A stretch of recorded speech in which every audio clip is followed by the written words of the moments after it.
मनू academy में स्वागत है आप सभी लोगों का। एक छोटा सा न्यूज़ था, सोचा आपके साथ शेयर कर लेता हूँ।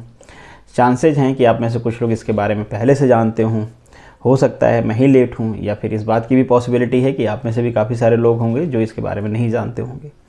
ये न्यूज़ है आपका जीपीएससी आरटीओ एग्ज़ाम में जो वेटिंग आती है और स्पेशली जो एएमबीआई की वेटिंग ऑपरेट होने वाली है उससे रिलेटेड।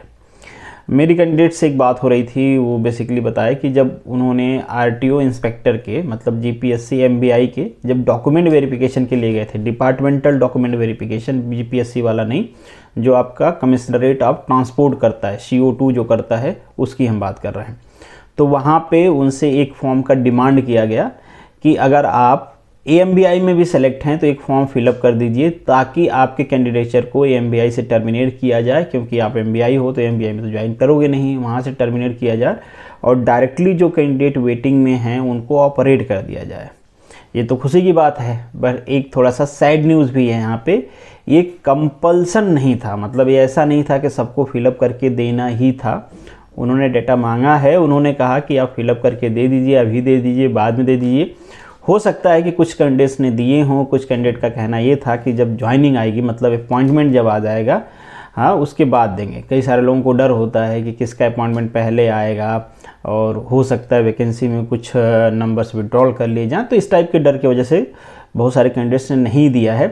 पर इससे ये पता चलता है कि उनके माइंड में भी ये चीज़ें हैं कि बहुत सारे कैंडिडेट हैं जो डुप्लीकेसी में हैं, और इससे उनका भी काम आसान होगा, क्योंकि ये वो अगर एक एमबीआई को ज्वाइन करवाते हैं, ट्रेनिंग देते हैं, उसके बाद उसकी पोस्टिंग होती है, उसकी डिटेल उनके डेटाबेस में चढ़ाया जाता है, पोस्टिंग वाली जगह पे उसका डिटेल चढ़ाया जाता है। इसके बाद वो क्या करता है, बाद में अपॉइंटमेंट आता है एमबीआई का और वो एमबीआई में चला जाता है, तो अगेन क्या होगा, उसका डेटाबेस वहाँ से इरेज करना, उसके डेटाबेस की जगह पे दूसरे को लेटर भेजना, फिर उसको बुलाना, डॉक्यूमेंट वेरिफिकेशन, मतलब ये डुप्लीकेसी वाला काम चलता रहेगा।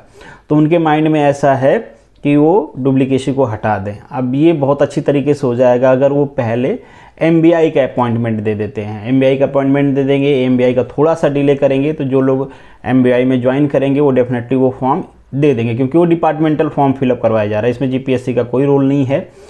तो इन शॉर्ट ये बताने का पर्पज़ ये था कि ऐसा चांस है कि काफ़ी सारे जो वेटिंग कैंडिडेट हैं बहुत दिन उनको इंतज़ार नहीं करना पड़ेगा, स्पेशली जो एमबीआई के वेटिंग कैंडिडेट हैं उनका जल्दी भला हो जाएगा।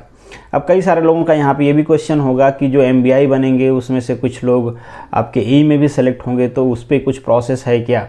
देखिए, ये दोनों अलग अलग डिपार्टमेंट हैं, वहाँ पे दोनों सेम डिपार्टमेंट है, तो वो लोग आपस में समझ लिए सेम डिपार्टमेंट है, एक सीनियर पोस्ट है, एक लोअर पोस्ट है, तो डेफिनेटली वहाँ पे तो पता है कि सब सीनियर ज्वाइन करेंगे।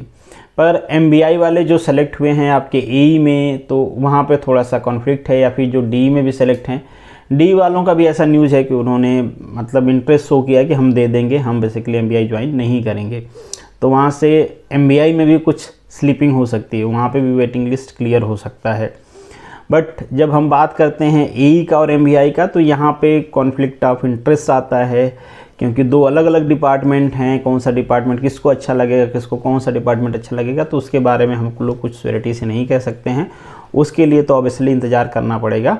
बट हाँ, ये एमबीआई के लिए डेफिनेटली गुड न्यूज़ है, क्योंकि आपके आरटीओ डिपार्टमेंट के माइंड में है कि ये डुप्लीकेसी है और इस डुप्लीकेसी को अवॉइड करने के लिए वो पहले से प्लान कर रखे हैं।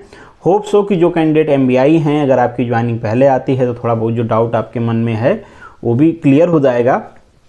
तो अगर ज्वाइनिंग आपकी पहले आ जाती है तो आपसे यही उम्मीद किया जाता है कि आप बहुत जल्दी से वो फॉर्म फिलअप करके दे देंगे, ताकि जो लोग वेटिंग में हैं उनको साल का या फिर महीनों का इंतज़ार नहीं करना पड़ेगा, उनका भी ज्वाइनिंग आपके साथ हो जाएगा। मतलब एमबीआई की जो बैच, मेन बैच है, जब ज्वाइन करेगी उसके साथ हो जाएगा। तो ये एक न्यूज़ था जो आपके साथ डिस्कस करना था। इसमें कुछ चीज़ें तो जो कैंडिडेट गए थे उनसे कहा गया था, कुछ चीज़ें हैं जो ऑलरेडी लोग कोर्ट में, जैसे आप एमबीआई बनो तो आपका भी ट्रांसफ़र उसमें हो सकता है, कमिश्नरेट ऑफ ट्रांसपोर्ट में, जहाँ पे बेसिकली क्लर्कियर काम होता है। कोई जाना तो चाहता नहीं है, पर जो लोग हैं डेफिनेटली कुछ लोग तो चाहिए वहाँ पे, जो लोग काम कर रहे हैं उनका ये कहना था कि ऐसा डिपार्टमेंट सोच रहा है, इसलिए ये फॉर्म एडिशनली दिया गया है फिलअप करने के लिए। तो ये पूरी इन्फॉर्मेशन रही। अगर आपके माइंड में कुछ और भी क्वेश्चंस हैं तो आप कमेंट बॉक्स में लिखिए, बाकी कोई इन्फॉर्मेशन है तो ग्रुप में लिख सकते हैं, कमेंट बॉक्स में लिख सकते हैं। चलिए मिलेंगे नेक्स्ट वीडियो में, तब तक के लिए all the best, good luck.